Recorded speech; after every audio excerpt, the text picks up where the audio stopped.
Bismillahirrahmanirrahim. Assalamu alaikum.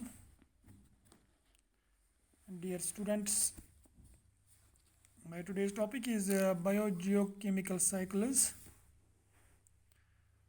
It is ninth class biology, biogeochemical cycles.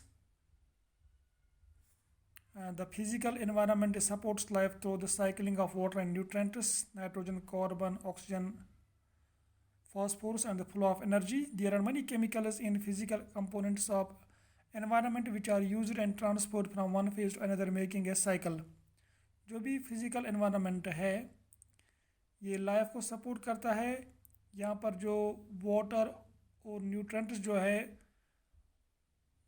वो flow होते हैं, उनका साइकिल थ्रू साइकिलिंग जो है वो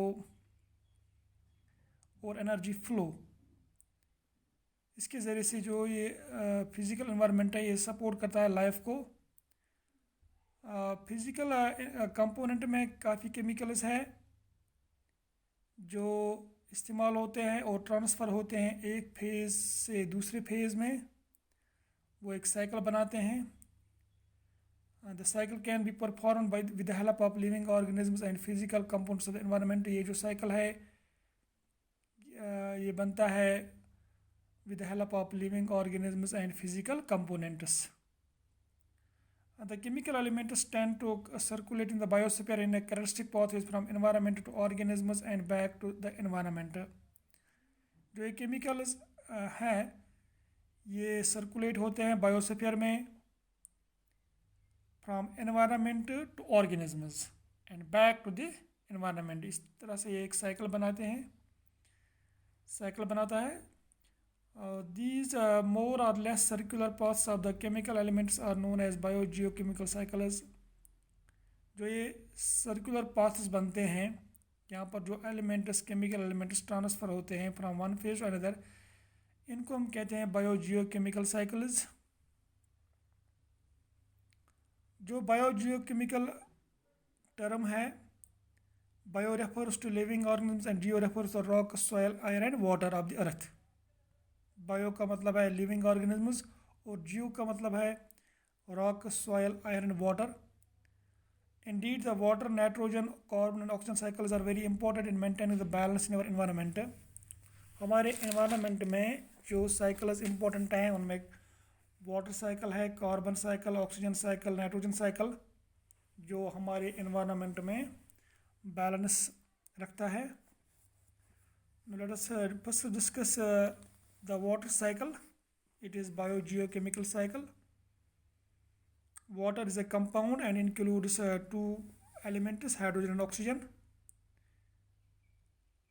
वाटर जो एक कंपाउंड है हाइड्रोजन और ऑक्सीजन का बना हुआ, it forms a very important component of the environment and survival of all living organisms depends on it.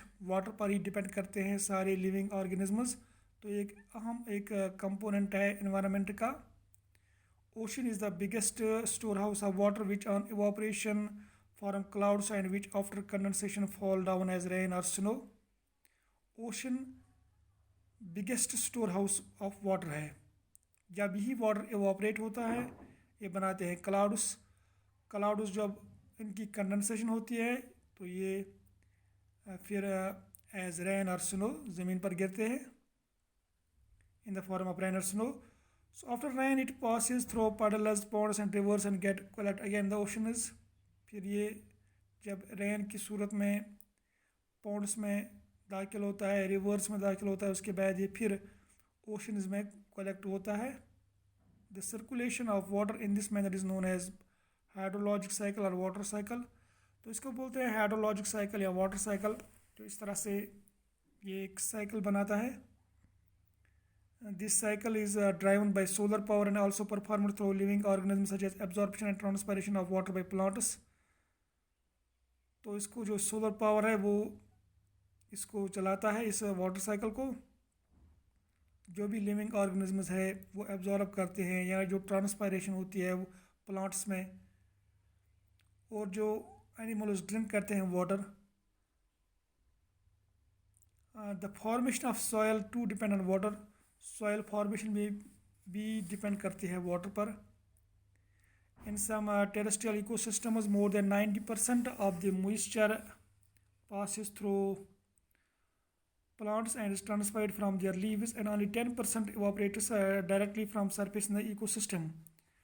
कुछ टेरेस्ट्रियल इकोसिस्टम्स में वहाँ पर जो प्लांट्स हैं वो 90% लॉस करते हैं वाटर बाय ट्रांसपायरेशन, और सिर्फ 10% ही सरफेस से वो एवापरेट होता है.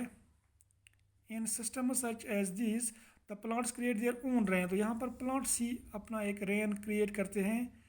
जैसे मॉइस्चर जो है it moves from plants to the air to clouds and back to the earth in the form of rain via our clouds blown. ये मॉइस्चर जब स्केप होता है फ्रॉम प्लांट्स बनाते हैं क्लाउड्स, और फिर ये इन द फॉर्म ऑफ रेन और स्नो फिर ज़मीन पर गिरते हैं. तो यहाँ पर ये प्लांट्स ही इसको ये एक क्रिएट रेन करती है, यानी 90% जो लॉस होता है वाटर वो प्लांट्स के ज़रिए ही लॉस होता है. So this is about the water cycle.